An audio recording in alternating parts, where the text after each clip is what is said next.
চলুন এবার আমি আপনাকে 4টি এমন ন্যাচারাল উপায়ের ব্যাপারে বলি যেগুলিকে যদি আপনি মাত্র 7 দিন সততার সাথে ফলো করে নেন তো যদি আপনার শরীরে রক্তের অভাব থাকে তাহলে আপনার বডি ইনস্ট্যান্টলি সেই ঘাট থেকে রিকভার করে নেবে। So let's begin. সবথেকে প্রথম উপায় হলো ব্লাড ইনক্রিজিং জুস। দেখুন এই জুসটির সবথেকে প্রথমে আপনি 2টি মিডিয়াম সাইজের বিট নিন। এবার ভালো করে ধুয়ে আপনি সেটিকে পিস পিস করে কেটে নিন। এবার এই পিসগুলিকে মিক্সিতে পিষে এর সম্পূর্ণ জুসকে বের করে নিন। এবার এর মধ্যে কিছুটা জল অ্যাড করুন যাতে টেক্সচার কিছুটা তরল হয়ে যায়, যাতে পান করতে সুবিধে হয়।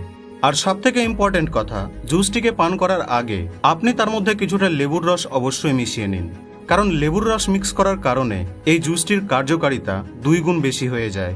লেবু এই জুসকে শরীরে অ্যাবজর্ব হতে সাহায্য করে এবং শরীরে রক্ত তৈরি হওয়ার প্রসেস আগের তুলনায় অনেক বেশি হয়ে যায়। এবার প্রশ্ন হলো যে একে খাবেন কখন? তো দেখুন বন্ধু, আপনি সারাদিনের মধ্যে থেকে যে কোনো সময়ই খেতে পারেন, তবে আমি রেকমেন্ড করব যে আপনি এটিকে সকালে খালি পেটে খান, কারণ সকালে আপনি যা খান সেই খাবারকে শরীর খুব ভালোভাবে অ্যাবজর্ব করতে পারে। সেকেন্ড, যতটা সম্ভব বেশি করে জল পান করুন। সারাদিনে কমপক্ষে 3-4 লিটার জল অবশ্যই পান করুন।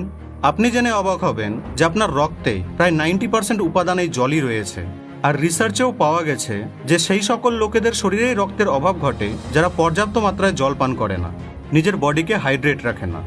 এবার যেহেতু 90%ই জল রয়েছে, তো যদি আপনি সঠিক পরিমাণে জলই না পান করেন তাহলে কিভাবে আপনার বডি জলকে অ্যাবজর্ব করে রক্তে ট্রান্সফর্ম করবে, যার ফলস্বরূপ আপনার ব্লাড লেভেল অটোমেটিক্যালি ডাউন হয়ে যাবে এবং আপনার শরীরে বিভিন্ন রোগ জন্ম নেবে।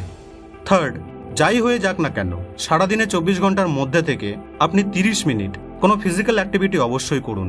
আপনি কোনোদিনই এটি শুনতে পাবেন না যে কোনো অ্যাথলিটের বডিতে রক্তের অভাব হয়ে গেছে, কোনো রানারের বডিতে রক্তের অভাব হয়ে গেছে, এমনটা সম্ভবই নয়।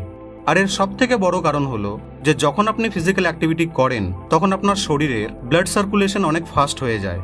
আর যত বেশি আপনার শরীরে ব্লাড সার্কুলেশন হবে ততই আপনার ব্লাড তৈরির প্রসেস ফাস্ট হবে। তো বন্ধু, 34th, বেশি নয়, মাত্র 10 মিনিট প্রতিদিন সকালে মেডিটেশন করুন। আর ব্যস্ততার কারণে যদি আপনার কাছে সময় না থাকে তো যখন ফিজিক্যাল অ্যাক্টিভিটি করবেন সেই সময় 10 মিনিট মেডিটেশন করে নিন। এবার আপনি হয়তো বলবেন যে মেডিটেশনের সাথে রক্তের কি সম্পর্ক, রাইট? তো বন্ধু, অনেক গভীর সম্পর্ক রয়েছে। যখন আপনি মেডিটেশন করেন তখন আপনার বডিতে বহু ধরনের কেমিক্যাল রিয়াকশনস ঘটে। আর সবথেকে বড় ব্যাপার, আপনার শরীরে কর্টিজল হরমোনের মাত্রা কমে যায়। আর এটি হলো সেই হরমোন যার কারণে ব্যক্তি দুঃখী হয়ে যায়, খুব চিন্তিত হয়ে পড়ে এবং কোনো কাজেই তার মন বসে না।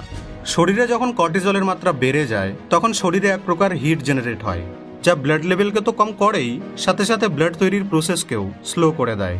তাই বেশি নয়, মাত্র 10 মিনিটই মেডিটেশন করুন। আপনার মাইন্ড শান্ত থাকবে, কোনো কাজে আপনি ভালো করে ফোকাসও করতে পারবেন এবং শরীরে রক্তের প্রোডাকশনও বৃদ্ধি পাবে। আচ্ছা, কমেন্ট বক্সে আমাকে অবশ্যই জানাবেন যে আপনি কি কোনোদিন রক্তদান করেছেন। ভিডিওটি থেকে যদি সামান্য পরিমাণেও জ্ঞান অর্জন করে থাকেন তাহলে ভিডিওটিকে লাইক এবং শেয়ার করতে ভুলবেন না। কিন্তু আপনাদের সঙ্গে আবার দেখা হবে নেক্সট ভিডিওতে।